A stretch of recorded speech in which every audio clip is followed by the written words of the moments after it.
Hello there. This is Leadership Monday, and my name is Olatunji Shobod. And it's my pleasure to bring you a word this morning, your leadership nugget, once again this morning. And we're speaking this morning on the subject, the leader's salt. The leader's salt. Or if you like, the leader as salt. The leader's salt, or if you like, the leader as salt. There's a quick and important word that I bring you this morning on the all-important subject of leadership. As our custom is at Emet Leadership Academy, where leaders are nurtured by truth and truth from the Word of God, let me bring you that word from a couple of scriptures in the Word this morning. And I want to speak with you primarily from Mark chapter 9 and verse 49 and 50. What is the word? I want to draw your attention to something that makes leaders relevant, and by implication is capable, the lack of it is capable of making a leader irrelevant. The leader must have salt in himself. The leader must have salt in himself or herself. And that salt is very important if you must do leadership right. That salt is very important if you must do leadership right. Now, in that verse, what we are told is that everyone will be salted with fire. Everyone will be salted with fire. This is meant to be like a qualification for entering the kingdom of heaven. You'll be salted with fire. You'll be salted with fire. What does that mean? That means that you are going to go through a process that is likened to fire. That means you are going to go through a process of purging and seasoning, because there are two fundamental things that salt is good for. It is good to fight for fighting impurities. So you see that when you want to preserve meat, when you want to preserve certain foods, or perhaps when you have even a stomach ache, or disruption, you are asked to take some water with salt, because salt fights impurities, it purifies. Okay, and then salt is also good for taste, for seasoning. It's good for taste, for seasoning.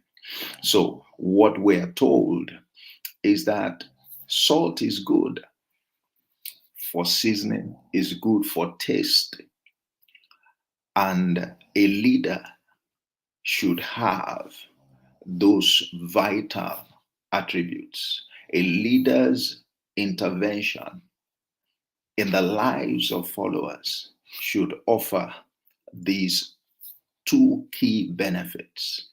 A leader should be an instrument for purifying, for transforming, for changing the followers to become more useful to themselves and to their society.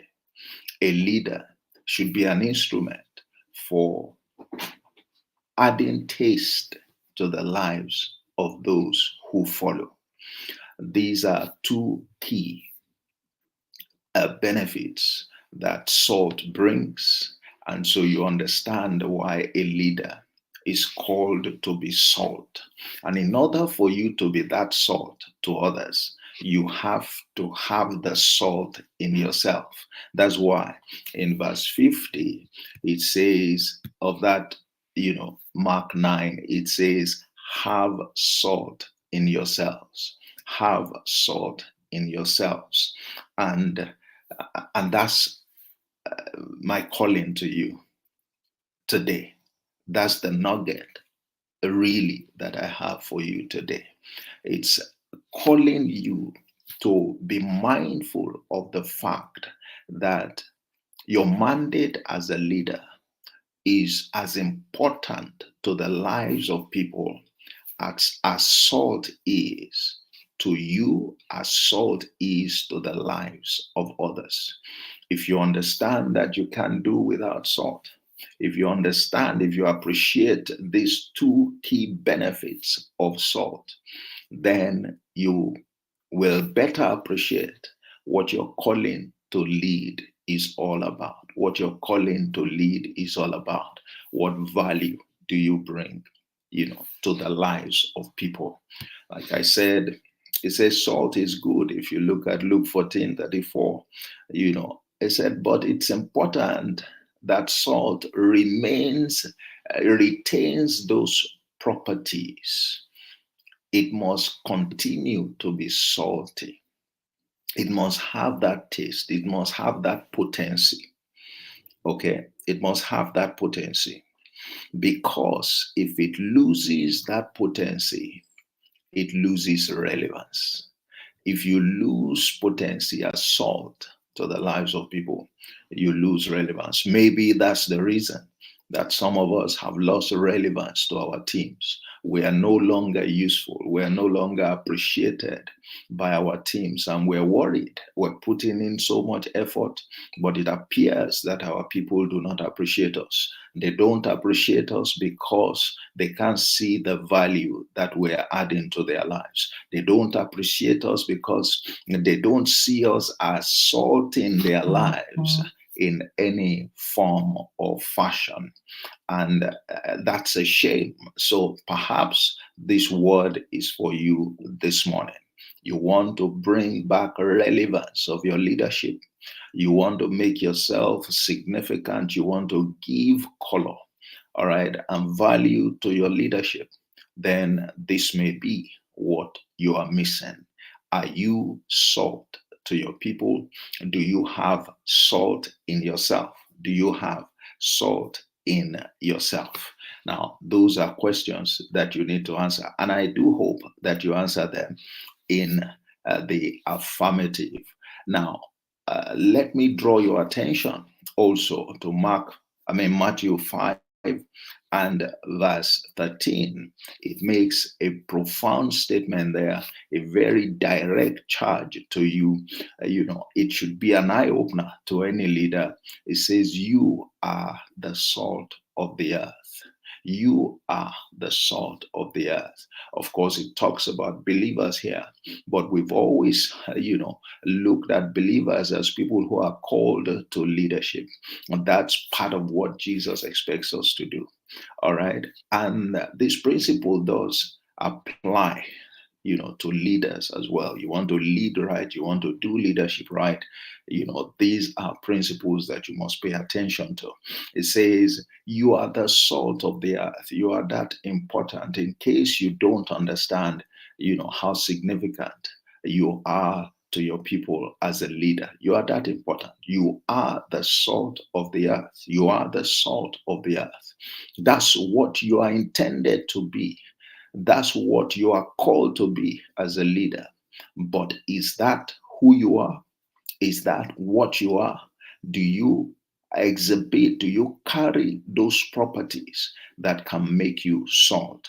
And it says this, it says, because if salt loses its taste, if it loses its purpose, if it can no longer be regarded as a seasoning agent, if it can no longer be regarded as a purifying agent, it said it's going to be difficult to make it salty again. It's going to be difficult to make it salty again. Now, this is a bit scary. That means that we have to be careful. If we lose relevance, if we lose potency as leaders, it may be difficult.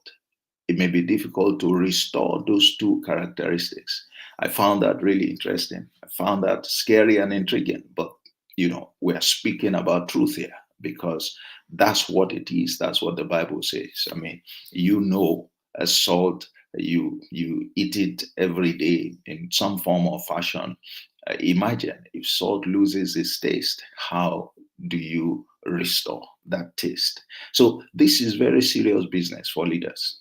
This is very, very serious business for leaders. It says you can't make it salty again if salt ever loses its taste. It said, and therefore it is good for nothing except for you to throw it away, except for it to be thrown away.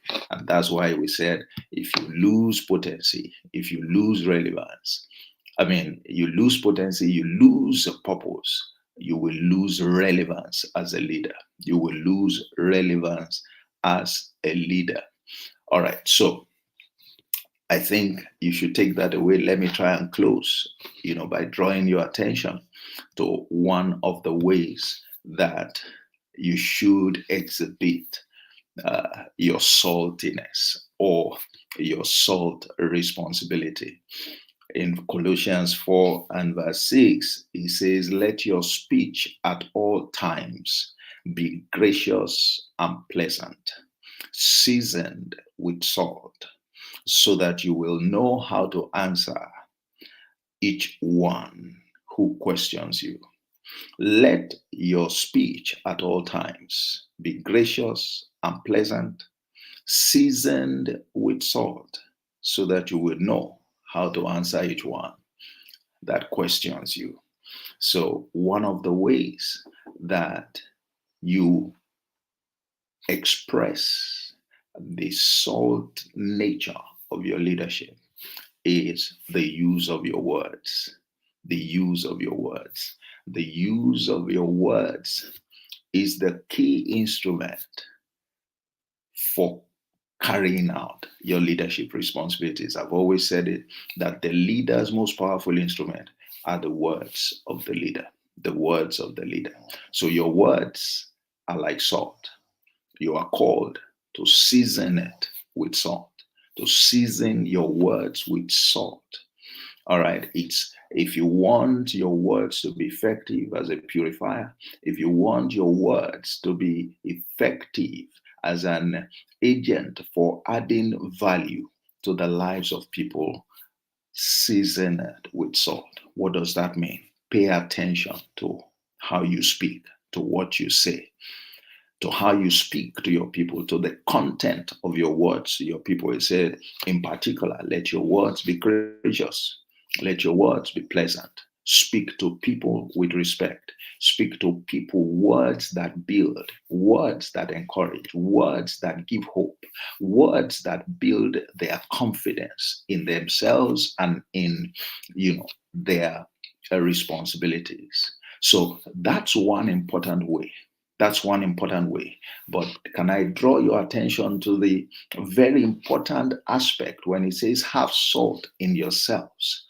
Okay, what we are called to do is a life of discipline. Is a life of what? Discipline. Is a life of discipline. Have salt in yourself. Be disciplined in your conduct, be disciplined in your approach to life, be disciplined in your approach to your responsibilities. Don't just carry out, conduct yourself anyhow. When you go back to that Mark 9 and verse 50, if you back up a bit, you will see a set of scriptures that says, look, if your hand causes you to sin, then you should cut it off. All right. He says, if your feet cause you to sin, you should get rid of them. If your eyes cause you to sin, you should get rid of them. And then he went ahead to say, everyone will be salted with fire, and to say, have salt in yourself. So we're being called as leaders to a life of discipline, Give second thought before you act, before you handle certain things, before you say certain things. Give second thoughts to what you feed your eyes upon, to the way you look. These are very important gestures, and you engage them when you are relating with your people as a leader and your people are watching, your people are at the receiving end of every of your behavior. Each of those behaviors has an impact on your people. So you must pay attention to how you conduct yourself. And part of that is what Colossians 4 and 6, verse 6 says to us, that season your word with salt. So that's it for this morning. That's your nugget for this week. The leader needs to have salt in himself. The leader is going to be tested. That's why he says everyone will be salted with fire. All right, you are going to be tested in the conduct of your leadership, and it's where it is so that, all right, it's established whether you have those attributes that can add the value of taste, the value of purification to the lives of your people. Notice, leadership is a call to help others to transform themselves into people of great, great value. In order to do that, you need to correct what you might regard as impurities in them. You need to add taste to their lives. That's your calling, to be salt.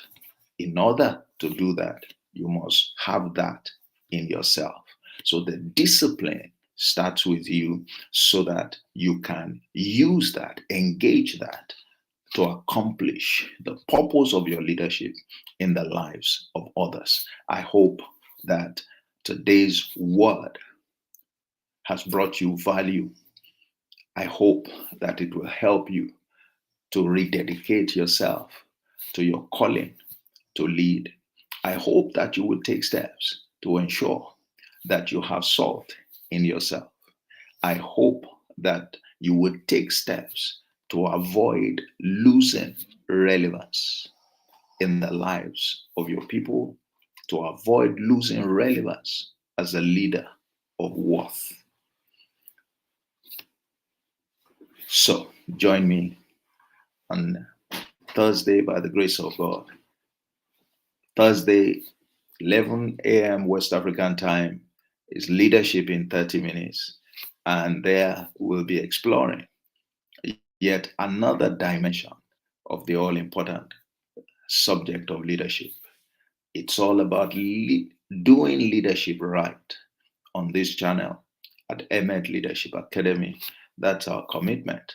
And if you have received a word, if you have received insight this morning that you believe will be useful, give us a feedback.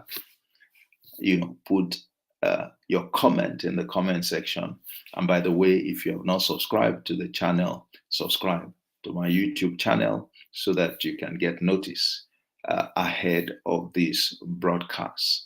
And if you are interested in our programs at Emet Leadership Academy, check the description area today or later, and you would find how you can participate in some of our programs. And if you need coaching or counseling in any area of leadership, feel free to reach out to yours truly.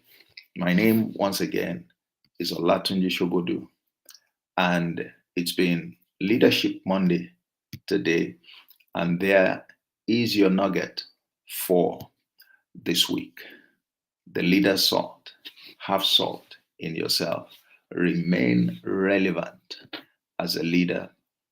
Avoid the risk of irrelevance, which will happen if you no longer offer value to your people. And that value can come in two ways, must come in two ways. You should be an instrument for helping them to overcome their shortcomings. You should be an instrument for adding value, and if you like, taste to their lives. Enjoy the rest of your day. God bless you. Bye-bye.